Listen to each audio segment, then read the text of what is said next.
এ নিয়ে বিস্তারিত আলোচনার জন্য স্টুডিওতে যুক্ত হয়েছেন সহকর্মী আসিফ মোহাম্মদ সিয়াম। যাচ্ছি তার কাছে। সিয়াম, আপনি তো সরাসরি আদালতে উপস্থিত ছিলেন এবং আমরাও রিপোর্টে রাষ্ট্রপক্ষের প্রতিক্রিয়া, সরকারের বক্তব্য সবই শুনলাম। সেক্ষেত্রে সামগ্রিকভাবে যদি আপনি বলেন। রাব্বি, শুরু থেকেই এই ঘটনাটি যখন ঘটে এটি পুরো দেশের যে হৃদয়ে নাড়া দেয়, সেই প্রতিফলনটা আমরা এজলাসে যখন এই মামলার বিচার চলছিল তখনও দেখতে পাচ্ছিলাম।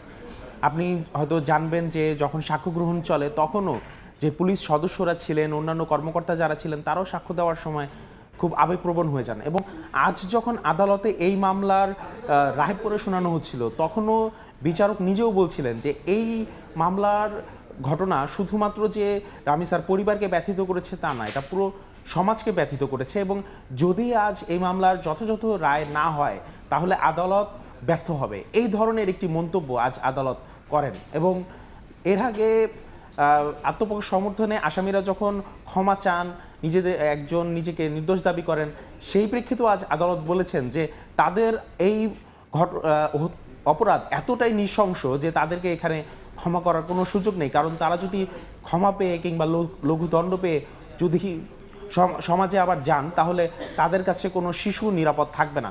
তো এই ধরনের কিছু পর্যবেক্ষণ আজ আদালত তিনি দিয়েছিলেন এবং পরবর্তীতে তাদের দুজনকেই মৃত্যুদণ্ড দেয়া হয়। আমরা যদি একটু দেখি যে 5 দিনের শিশু রামিসের ধর্ষণ হত্যার রায়। আসিফ, আপনি যেমনটা দেখতে পাচ্ছেন যে মাত্র 5 কর্মদিবসের মধ্যে এই ধর্ষণ এবং হত্যার রায়টি সম্ভব হয়েছে, যেটা আমাদের বাংলাদেশের এখন পর্যন্ত সবচেয়ে কম সময়ের মধ্যে এই রায়টি সম্ভব হয়েছে।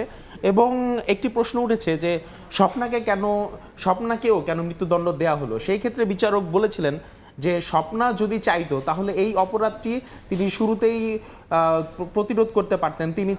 তিনি যদি তখন, যেহেতু একমাত্র তিনিই ফ্ল্যাটে ছিলেন, তিনি চাইলে এই ধর্ষণটি রুখে দিতে পারতেন, কিংবা ধর্ষণের পরে যদি তিনি জানতে পারেন তাহলে সবাইকে ডেকে তিনি অন্তত হত্যাটা রুখে দিতে পারতেন। অর্থাৎ ঘটনা নৃশংস পর্যায়ে যাওয়ার আগে স্বপ্না সেটা রুখে দেওয়ার জন্য একমাত্র ব্যক্তি ছিলেন, কিন্তু তিনি সেটা করেননি। তিনি বরং সোহেলকে সাহায্য করেছিলেন। এবং একটু আগে আমি যেটা বললাম যে আদালত বলেছেন যে এই অপরাধীদের, তারা যতটা নৃশংস অপরাধ করেছে তাদেরকে যদি ততটাই উপযুক্ত শাস্তি দেওয়া না হয় তাহলে আদালত এখানে সেক্ষেত্রে সিয়াম, আপনি বলছেন আবার সোহেল কিন্তু আদালতেই যখন রায় এই শুনানি চলছিল তখন একজনের নাম উল্লেখ করেছিলেন, সেই ব্যাপারটি কি আজকে উঠে এসেছিল?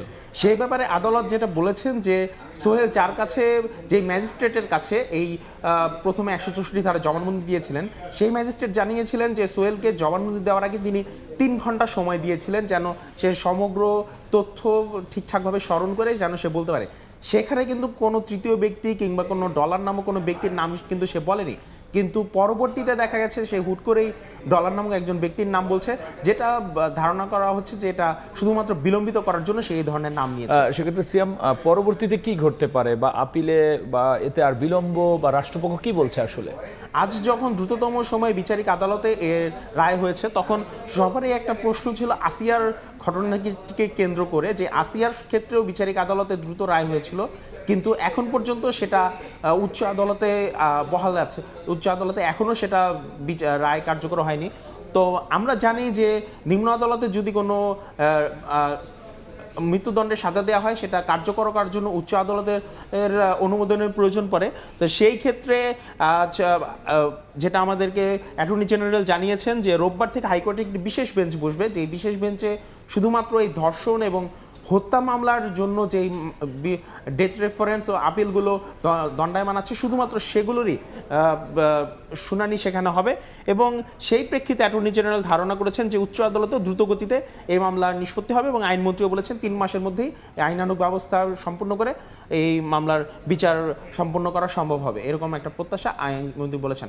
তো রাব্বি, যখন এই রায় হয়েছে সেই প্রেক্ষিতে রামিসার বাবা, তার পরিবার বলেছেন যে তারা এই রায়ে সন্তুষ্ট এবং তারা দ্রুত কার্যকরের দাবি জানিয়েছে। সিএম, সেক্ষেত্রে এই যে প্রতিক্রিয়া আমরা দেখলাম, একসাথে যদি বলেন কে কি বললেন? রামিসার পরিবার এই রায় শোনার পরে তারা সবাই সন্তুষ্ট প্রকাশ করেছেন। তবে এই ক্ষেত্রে আমরা দেখেছি যে তাদের প্রত্যেকেরই প্রত্যাশা যেন উচ্চ আদালতে দ্রুত এই রায় অনুমোদন দেওয়া হয় এবং ফাঁসির সাজা দিয়ে যে রামিসার শিক্ষকরাও অনিবার্য ছিল বলে একটি মন্তব্য করেছেন এবং এলাকাবাসী পল্লবীবাসী যে তারাও বলছেন যে দ্রুত যেন এই রায় কার্যকর করা হয় তার মাধ্যমে একটি দৃষ্টান্ত স্থাপনের দাবিও তারা জানিয়েছেন। সিয়াম, আপনাকে অসংখ্য ধন্যবাদ আলোচনায় যুক্ত হওয়ার জন্য। আপনাকেও ধন্যবাদ।